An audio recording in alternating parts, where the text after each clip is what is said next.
warns against a pro-Yoruba rally in Lagos. Group insists it will go ahead. This comes 24 hours after the raid on Sunday Igboho's house in Ibadan by the DSS. And we dissect the benefits of the Petroleum Industry Bill as passed by the two houses of the National Assembly yesterday. The grey areas and the controversies, we'll be digging into them tonight.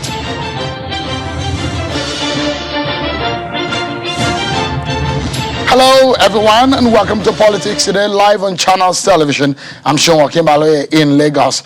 Let's begin by telling you that the Vice President, Professor Yemi Osinbajo, has asked states to send their interim report to the National Economic Council, the report on NSAS panel. The NEC, chaired by the VP, had an emergency meeting today where it updated its focus on the report of the state judicial panels set up across the country after last year's NSAS protest. The Vice President urged states where the panels are still sitting to send interim report to councils to measure the progress made so far. Also, the National Economic Council has endorsed the 2022-2024 medium-term expenditure framework and fiscal strategy paper, which was presented to it at an emergency meeting of the council chaired by the Vice President at the State House in Abuja. And the Lagos State Governor, Babajide Sanwo-Olu, will on Monday host his colleagues from the southern region of the country at a meeting on the state of the nation. The meeting is a follow-up on the Asaba Declaration meeting hosted by the Delta State Governor, Ifeanyi Okowa, where the governors agreed on far-reaching conclusions on open grazing and matters of restructuring Nigeria. The state government told Channels Television that deliberations will begin on Monday morning, and the governors are set to agree on modalities and practical steps in moving the nation forward.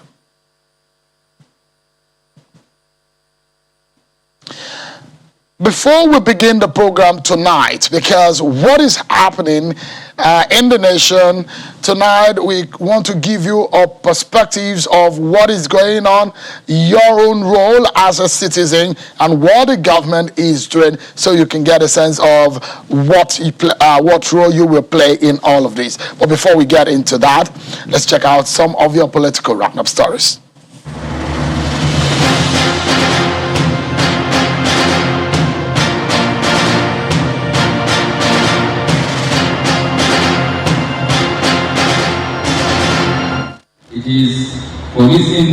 The Inspector General of Police, Usman Alkali Baba, has visited Imo State and met with the governor of the state, Senator Hope Uzodinma. The IGP during his visit said policing is not all about manpower, it's about tools, equipment and strategic collaboration between police, the public and government. He reiterates that security should be everyone's business. Meanwhile, Governor Hope Uzodinma promises that his administration will continue to show the necessary support to security operatives in the state. It is about tools we use. It is about equipment. The primary purpose of government, which is the security of the lives of property. Anambra PDP factional governorship candidate Mr. Valentine Ozigbo has paid a courtesy visit to the Enugu State Governor Ifeanyi Ugwuanyi at the government house in Enugu. Mr. Ozigbo was in the company of some Anambra PDP stakeholders led by the former Anambra State Governor Mr. Peter Obi. It's the first time the candidate has presented himself to the state governor, who is the leader of the People's Democratic Party in the region. The Kenyan High Commissioner to Nigeria, Mr. Wilfred Machage, has denied the allegations that the self-acclaimed leader of the indigenous people of Biafra, IPOB, Nnamdi Kanu, was arrested in Kenya before he was extradited to Nigeria.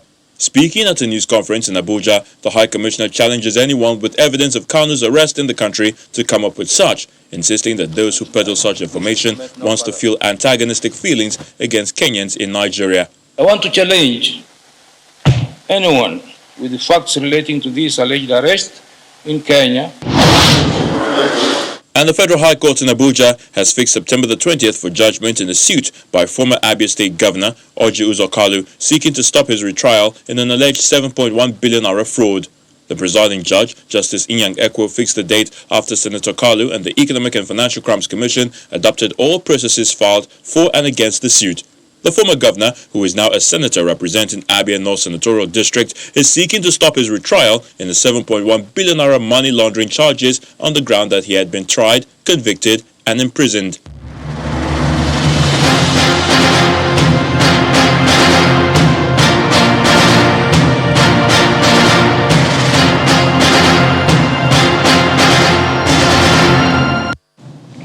So let's begin tonight by showing you this show of force.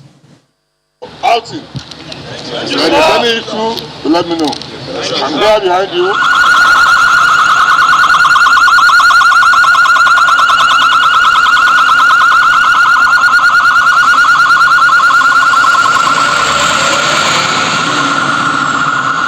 That is the police in Lagos in a show of force as they appear prepared to ensure that there is no breakdown of law and order in parts of the state tomorrow.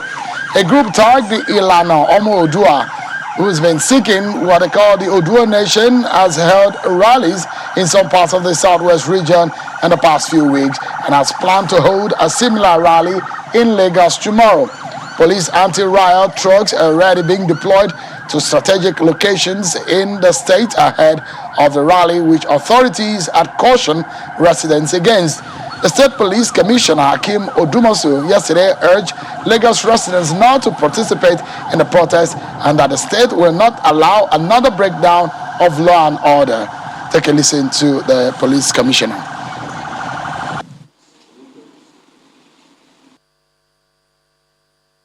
A joint team of security of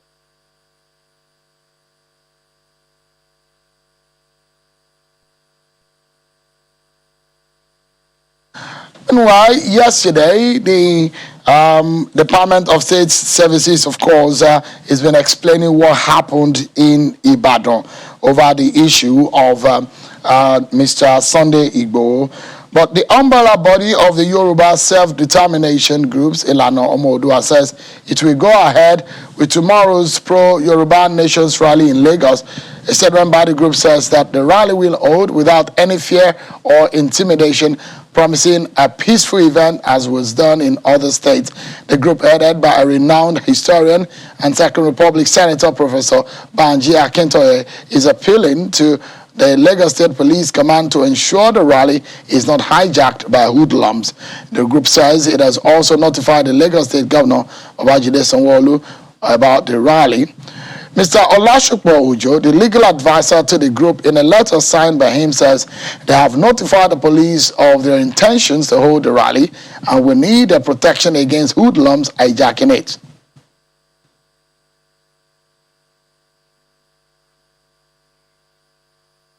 Yesterday, the Department of State Services, DSS, has explained its operation in Ibadan, where arrests were made at the residence of Sunday Igboho, popularly called Sunday Igboho. The DSS claims men suspected to be guards of Sunday Igboho engaged operatives of the agency in a gun battle during a raid on the home of the Yoruba Nation agitator in Ibadan on Thursday morning. This is according to the DSS spokesperson, Mr. Peter Afunaya, who said that this during a press conference following the arrest of 13 of Igboho's armed men by a team of joint security operatives. The raid, according to Mr. Afunaya, followed intelligence that Igboho was stockpiling arms to cause chaos within the southwest region. Take a listen to him. a joint team of security operatives raided the residence of Sunday Adeyemo, also known as Sunday Igboho, Ashoka, Ibadan, Oyo State.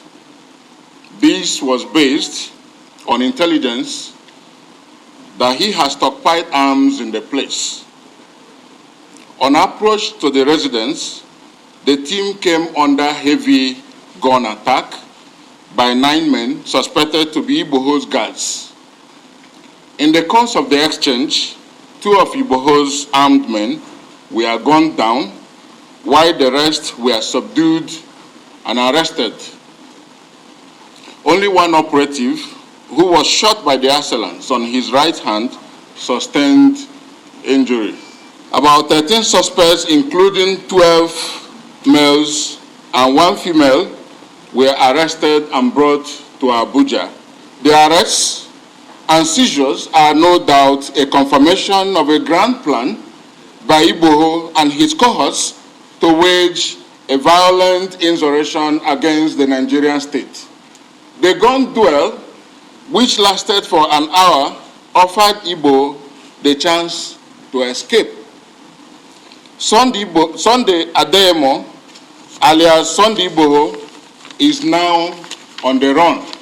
Adeyemo, or Igboho, is advised to turn himself into the nearest security agency. So that's the DSS spokesperson explained, Peter Afunaya. But I was going to tell you or let you listen to the Commissioner of Police in Lagos, Hakeem Odumosu, about what they are up to in relation to tomorrow's planned protest rally. Take a listen to him. Intelligence report available to the police command indicates that some disgruntled elements have perfected plans to infiltrate the ranks of the protesters and cause more mayhem and seize the opportunity to attack and loot properties of the law-abiding citizens of this state. It has also come to the knowledge of the command that the rally arranged to take place at Ganifa Emi Freedom Park, Ojota, Lagos, has been planned by other yet to identify groups to simultaneously take place at Lekki Toll Gate, Ikoyi, Iyana Ipaja, Ikeja, Surulere, Ikorodu, and other areas. This, if allowed, could be a fertile ground for anarchy.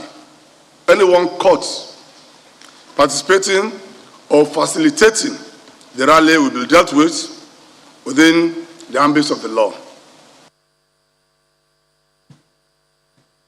That's the police chief in Lagos explaining the position of the police. Obviously, if I get it right, trying to say, don't do the rally. But let's get some perspective. Tonight, we'll give you the legal and the security perspectives to this situation. Can the group order a rally based on the explanation given by the police? I'm being joined tonight by a senior advocate of Nigeria, Mr. Afam Osigwe. He's in Abuja. So thank you so much, senior advocate, for joining us tonight. And let's begin by getting to know, first and foremost, what happened in Sunday Igboho's residence relating to the raid by the DSS. Under the law, what is your assessment of the operation of the DSS at his residence in Ibadan? Of the explanation by the DSS is that the raid gives room for doubts as to whether it was necessary or as to whether the DSS did not use excessive force. Now, if they got intelligence, how did they introduce themselves upon arrival? What were the rules of engagement employed by the DSSS? And the way we talk about 2 persons gone down, 10 persons gone down in Nigeria, beginning to look as if life means nothing. And it has become a pattern that whenever security operatives go on such missions, many more persons are killed than are arrested. Where this one, only 2 persons were killed, but they are human beings, and we need to review the rules of engagement. And it's time we started advocating that operatives who embark on such missions wear body cams so that we'll be able to have a view of the recordings of their body cams to actually know whether some of the stories they tell actually correlate with the facts or the reality. Now, when you talk about getting intelligence that the person is stockpiling arms, and the much that the DSSS could show were 7 guns, one would have thought there was a whole lot of an armory in that home. That is not to say that possession of arms in the premises, if indeed the arms were there, is justifiable. But just to say that sometimes the Nigerian security agencies adopt a sledgehammer approach towards dealing with security challenges. And we don't seem to have learned much from history. We do not seem to have learned that the Boko Haram situation in Borno State started because the security agencies felt that it was a very good way of stopping Boko Haram was by killing Mohammed Yusuf, the leader. And now we seem to be headed in that same direction in handling the Sunday Igboho situation in the southwest. And I think the earlier the government rethinks its strategy and tries to find out the root causes why there are so many agitations by different groups or persons for a separate entity, the earlier we're able to address these challenges, the better for us. Adopting a jackboot approach to addressing these issues will not achieve anything. The earlier the government engage with these persons and not thinking that shooting people, raiding people's homes at night without people even knowing that whether the people knocking on their doors are criminals or anything, the earlier we rethink that strategy, the better for us. But I do not think that I find the operation by the DSSS satisfactory in this circumstance. I think there's excessive use of force, and I think the security agencies may not have adopted the best internationally accepted standard in raiding that home at that time of the night and in their engagement with the occupants of the premises at that time of the day.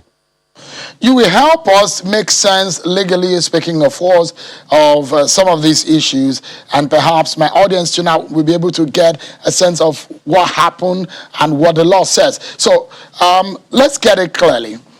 Does the DSS require a warrant to search or to carry that kind of operation on Sunday Igboho's house under the law? They do. They do. They need to apply to a magistrate or to some superior police officer and there should be an affidavit stating the grounds for their belief that there is need to search that. And they execute that search warrant by informing the occupants of the house, showing them the search warrant, which will be the authority to enter upon their premises. In all the releases I have heard or read about, there has not been any mention made of any such authorization being obtained before the premises was searched. It would have been a different thing if, for example, the DSSS were stationed around his home or were passing by his home and they opened fire on them and there was need for them to engage them. But people were sleeping in the dead of night and the DSSS arrived. No indication as to whether anybody introduced themselves. No indication as if anybody knew those who went to that premise. No indication that they were informed about the mission of the persons who came to the premises. All we heard that there was continued exchange of gunfire for about 1 hour before they now entered there. And the nature of casualties sustained by injury by the DSS also posed to question whether some of these stories are actually credible. He said only one of the operatives sustained a gunshot wound to the hand, and yet there was sustained gunshot for 1 hour, and 2 persons lay dead at the end of it. We need to actually have a review of such operations after they must have taken place. We need to insist that persons embarking on these operations wear body cam, like I said earlier. That is now the internationally accepted practice, especially where there has been loss of life. We need to also know whether the situation warrants the kind of force used in this circumstance, and whether this is also not an attempt, whether there is no correlation between this raid on that home and the planned rally in Lagos. We need to look at these two things. So, or maybe other things rather.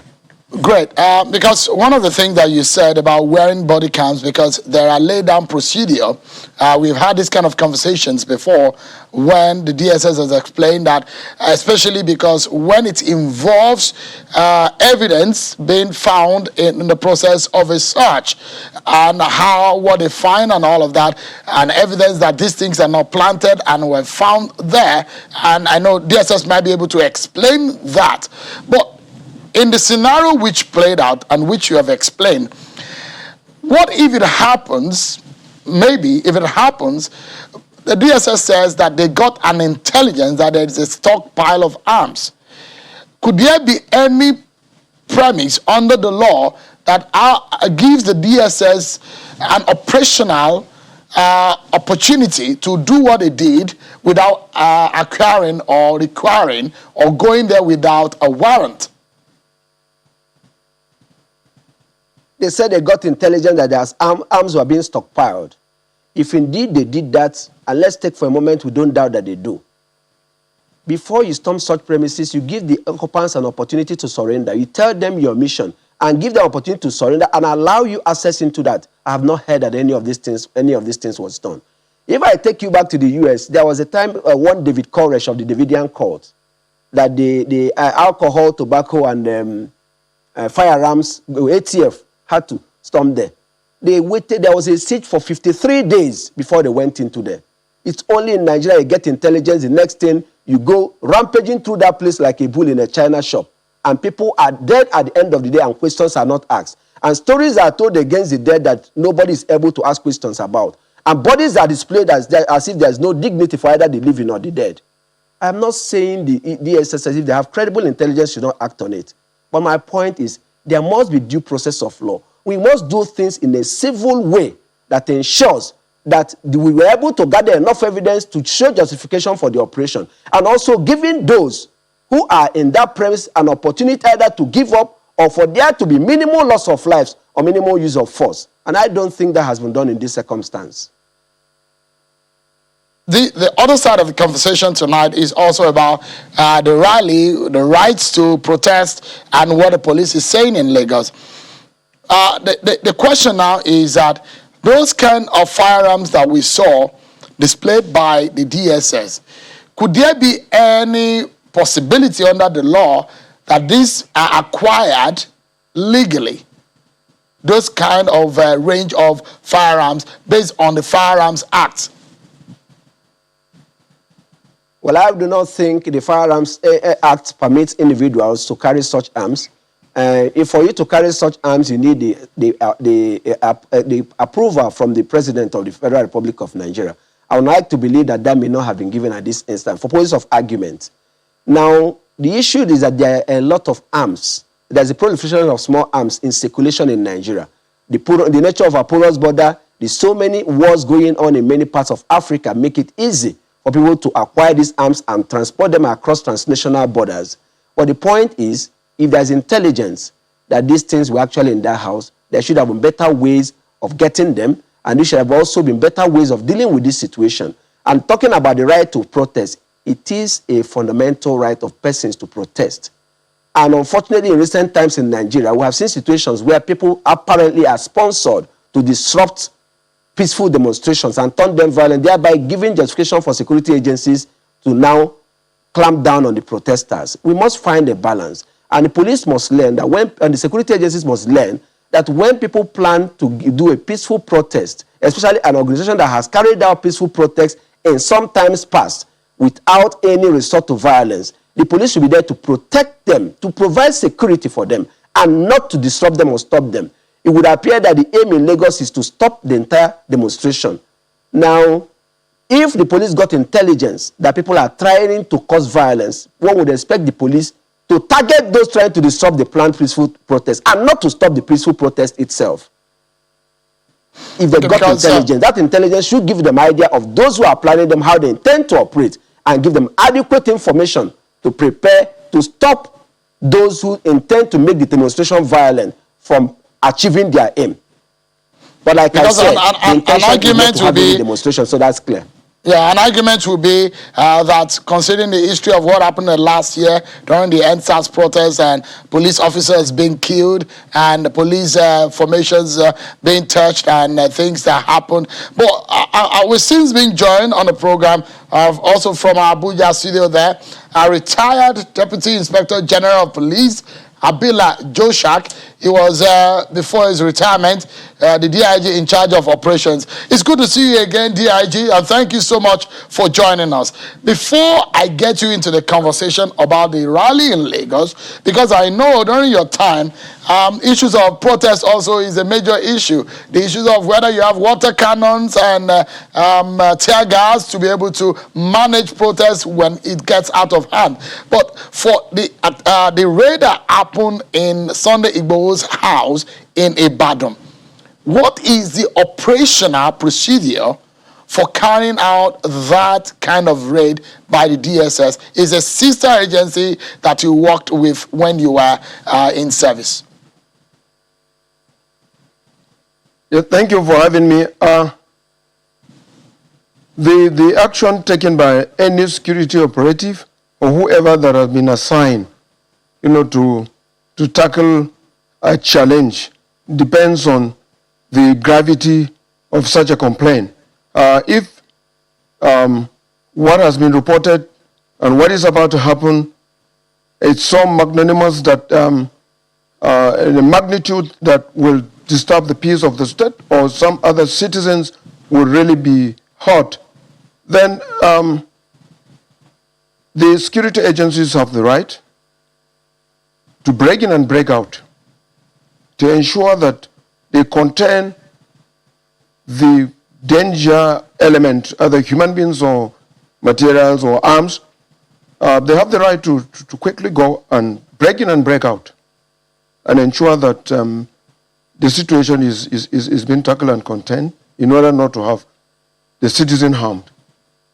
Is there any premise at all under the law operationally that allows security agencies to take action, to take that kind of operation without a warrant?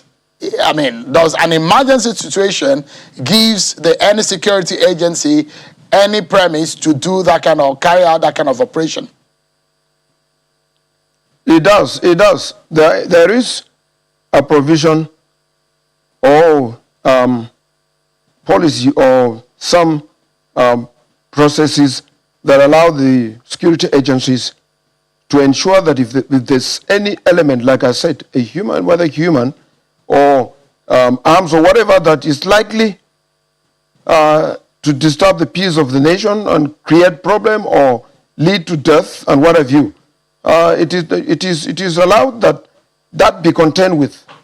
And that means that you don't need to go, that you want to go and take a search warrant or warrant of arrest before you come and tackle that situation. You contend with that situation, and thereafter you saw that. But the security agencies and other security around, or even civilians that have the opportunity to ensure that they contain or they prevent that happening, it's allowed. Okay, let's take a breather. But when we come back after the break, we'll be looking at what is going to happen in Lagos tomorrow. The police have said, no, we don't want any rally to happen because of the possibility of violence in Lagos based on what has happened before. But the pro-Yoruba Nation group has said they will go on. They've pre-informed the police, written to the governor.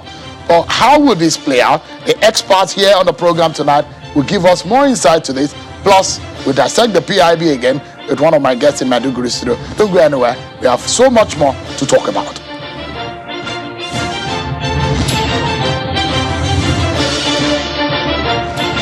Thank you so much, everyone, for staying with us. Lagos residents are thinking about what could happen tomorrow. The police are saying, look, we got everything covered for you as much as you don't go out for these pro-Yoruba Nation protests by the group called the Ilana Omo-Oduwa, and a group that Sunday Igboho, popularly called Sunday Igboho, also belonged to. Don't forget that only yesterday that his house was raided by the DSS, and a lot of explanation is being made on what happened and what did not happen. So tonight we're giving you the legal and the security perspectives to this matter. I've got some very experienced experts in this area. A senior advocate of Nigeria, Afa Mosigwe, in our Abuja studio, and a retired Deputy Inspector General of Police in charge of operations while he was in service, Habila Joshak. Thank you so much, gentlemen, for your time tonight. Let me get back to Mr. Joshak on this matter. It's actually very interesting when you said security agencies can actually go without a warrant into any facility in Nigeria, be it home, be it anywhere. Is that in line with your operational procedure or under the Constitution that is covered? Well, don't get me wrong. I said it depends on the gravity of the information that has been converted into intelligence, and it also depends on the assessment of the situation. If there's a situation that can consume a lot of lives and destruction of properties, and you now want to wait to go get some warrant to execute, then it would have been too late. And so, in practice, you have to first of all contend with that monster by preventing it to happen. And therefore, you don't have an excuse to say you cannot prevent an incident from happening as a security agency or even a citizen, and that the reasons are that you need a warrant to go execute. And that's why I'm saying in emergencies and when there are threat to lives and when it has been assessed that such action, if allowed to go on, that there are going to be a lot of loss, either humans and material, then you have to contend with that. All right, so if my producer and from the control room, they could give us a split screen of the Sunday Igboho's resident as after the aftermath of that raid. I'd like Mr. Joshua Kabila to give us a sense of what could have happened. From your operational experience, 2 people were said to have been killed in that process. The DSS said there was a gun battle. What do you imagine could have gone wrong that perhaps had led to the death of this man? A DSS operative was also injured in the process. Well, yeah, to insinuate and to assume would be very, very difficult. But I should think that if it is to prevent anything from happening, and if it's a dwelling house like this, and we're seeing this kind of a thing, it is either that more above maximum force was used, which is wrong, or that there were resistance, and so there were exchange of either shooting or attempting to effect arrest. And so I think that investigation will reveal it is possible that if there are maximum forces that are used beyond the expectation in order to quell a small thing, using a sledgehammer to kill a mosquito, then the law will take its course. But from what I've seen, it is either there were some resistance or it is that maximum force was used as against minimum force. That is a picture of what I can see. If you can spend the next 60 seconds and walk us through the operational procedure. If you are to lead your men, for example, assuming when you were in service, walk us through how you engage when you are going for this kind of operation in a residential facility. Well, like I said, it depends on exactly what the intelligence or the information were. It will be wrong for us to assume that there were excess use of force and threat to even the lives of those that are right in there. And at the same time, whether there were resistance and the reason for entering there, maybe there were arms, and that the arms could be taken out, and that there was some struggling. And like I said, it's not fair for now to speculate and to say this is this. But investigation will show exactly. It will bring out who is wrong, because those who came in there, if they went in with the maximum force, then they will account for that. But if there were resistance that have led to a lot of things that I'm seeing bottled out and down, the law will also take its course. So I wanted to ask, because sometimes you see some of these scenarios play out. I probably don't expect that the DSS would have gone knocking on the door to say, okay, open your door. We just wanted to come and check whether you have arms stockpiled or not. I probably would have imagined that if they want to get those evidence, they probably would have knocked the door down and enter because of what they said they have in their intelligence. But that's just left to imagination, like you said. But if you go into what is happening in Lagos, the police have said, do not go on the rally.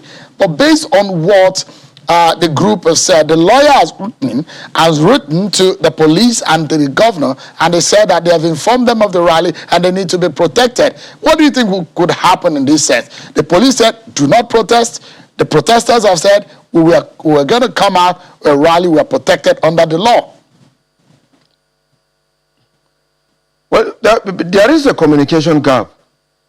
I should think that if the police or any security agencies are saying that no, this can happen, then there must be a meeting point. I think also those who want to do that should be able to be patient enough to also cross-fertilize ideas to make sure that the police or the security agencies that are preventing them from coming out to exercise their rights should be able to convince them why they shouldn't go out.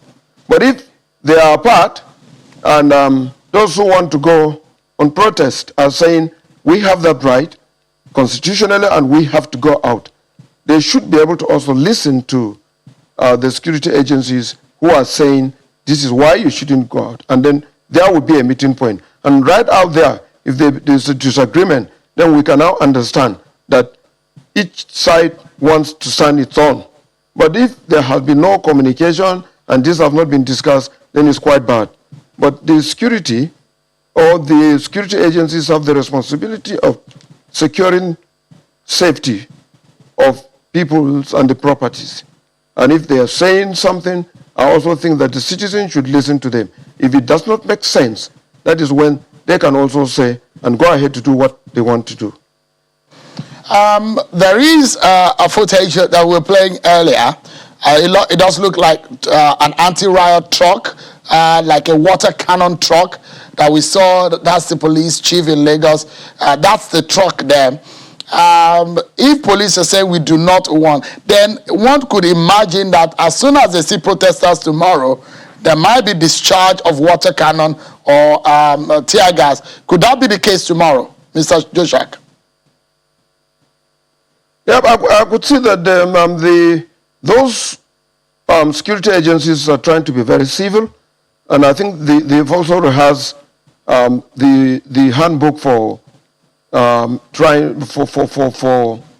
securing a crowd control, because the water cannon, it's the water that is heated, and of course maybe with coloration to be able to press that on the people, and then maybe irritants, and also to let them also once it falls on your dress, they will be able to know that you were there, and then you'll be arrested. It's very harmless.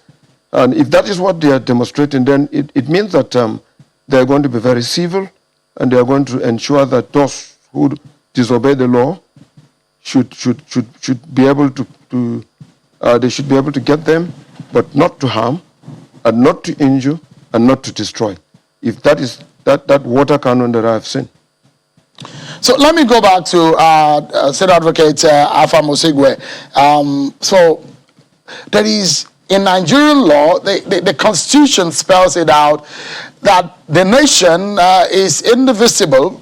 That means that the conversation and the issue of self-determination, I'm not very sure that is captured in our Constitution, but it's also, I'm very certain that it's captured in some international codes that guarantee the rights of people. It does look like what some of these groups are asking for is in line with self-determination.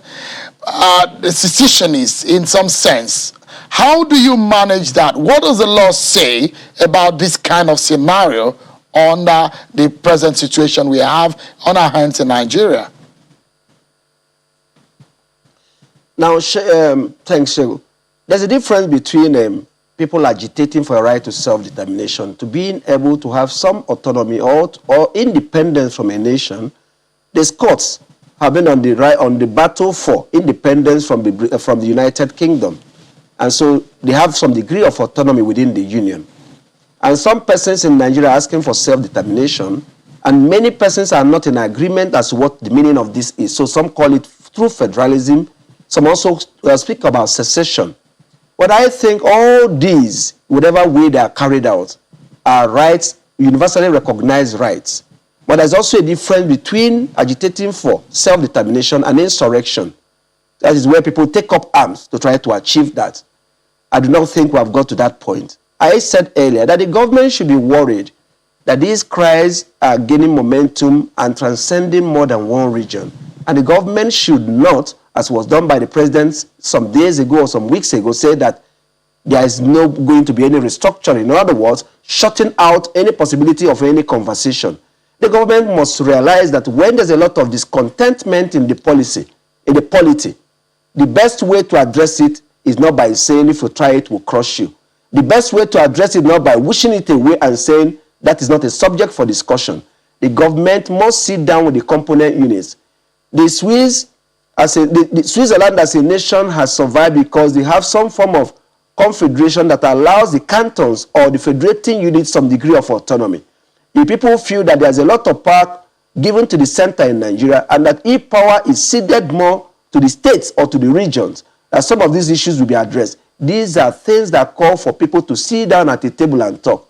Even though you have not asked me this question, but I think I should because it is somewhat related to it. The right of people to the protection and privacy of their home is guaranteed by the Constitution. It cannot be violated without due process of law. And where people want to demonstrate in furtherance of their quest for self-determination, and where they have not been shown to be armed or violent or trying to topple the government or trying to unleash mayhem or lead to breakdown of law and order, their right must be respected. If police has credible information or intelligence, as they say, that there is plan for some other group to foment violence, I think the best thing the police would have done, which is what I think the retired DIG meant by when he said there's communication gap, is to sit down with the organizers of the rally and show them some prima facie proof that there's such a plan afoot, and work out with them a way of organizing this demonstration as to minimize breakdown of law and violence or attack by these other persons, or alternatively convincing them with overwhelming evidence as to the danger in going ahead. But when the police first does show of force, which seems to be targeted at all demonstrators, whether peaceful or allegedly planning to be violent, and make statements which is prohibitive, emasculating the right of protest of individuals, it makes it doubtful as to whether that intelligence is not a convenient excuse to prevent a demonstration. But I think above all, we are getting to the point where unless we want to keep deceiving ourselves, if we don't handle these situations well, it will snowball and get out of hand. The government of the day must reassess its policy and its position on some of these issues, and whatever it takes to discuss these issues and address them, the government must be humble enough to do that. Otherwise, we are sitting on a keg of gunpowder. So let me ask Mr. Joshak, because the police says that, look, there are elements that are possible to foment trouble. How do you, in this kind of scenario, this rally protest kind of scenario, how do you isolate these hoodlums, these elements that are destructive from the Nigerians who are planning a peaceful rally? That is the point, and that is the line to be drawn. It's quite very, very difficult for very, very law-abiding citizen who wants to come in and exercise their rights of protesting against a system, against a decision, against something that is up, to say this is not in our interest. Usually when those people with very good reason and convincing reason in the interest of the citizen and the country, you find out that suddenly this is hijacked. And so I think that there should be a meeting point between the security agencies and those organizers of the rally to be able to understand themselves and to be able to cross-fertilize ideas. And in order to save the lives of those of them who might not be part and get caught in that kind of situation. And so I think that, yes, the citizens have the right to protest. The Constitution guarantees people's movement and people's voicing out. And that also has to be taken into consideration. And the security agencies should weigh and ensure that they penetrate the organizers and get to a point where there is an agreement. Otherwise, the grass will suffer. All right, let's close this segment of the conversation, and I would like us to do it in 30 seconds. I would like to put both of you on the spot. If you were in Lagos and you're supposed to be part of this protest, would you go out tomorrow, considering this sort of disagreement and the gap in the communication? Let me begin with Mr. Oshigwe. Would you go out tomorrow with this kind of gap if you were to be part of this protest? Would you?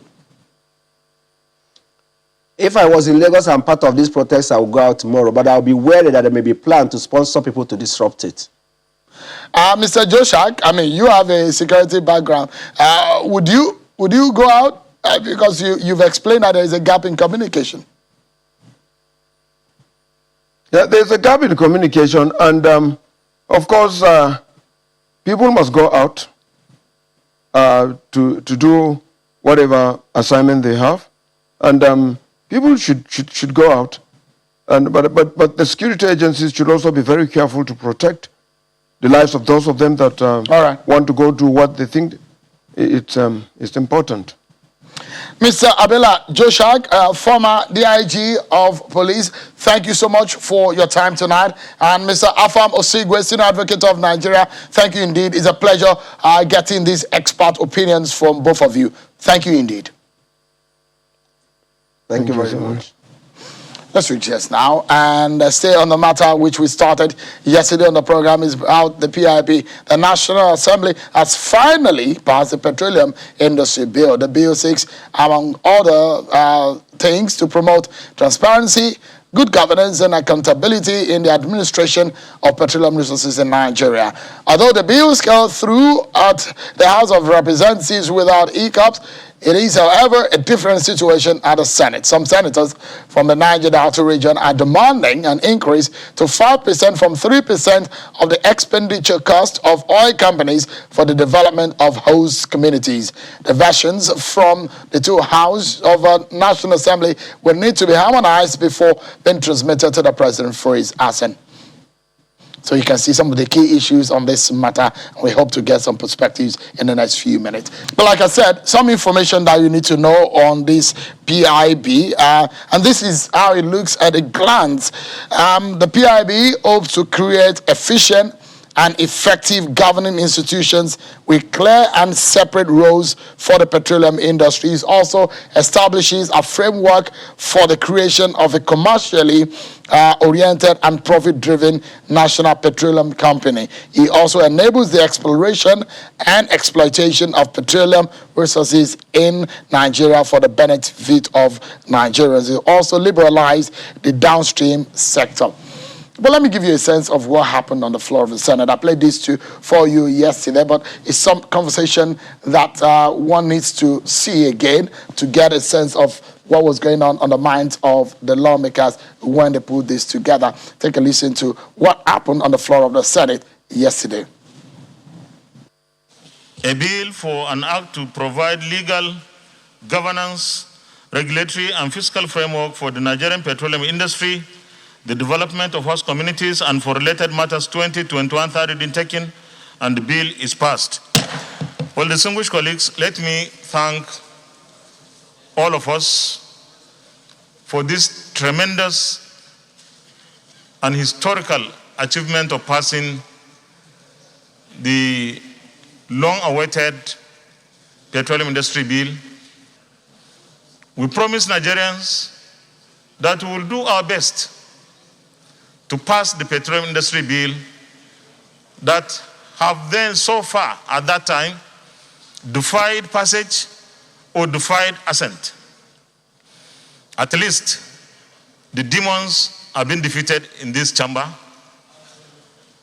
We have passed the bill by the grace of God. And let me also say that this is one of the products of the executive and the legislature working together. This is how we end the show tonight. Thank you so much, everyone, for watching. I'm sure Akim Ale. Bye for now.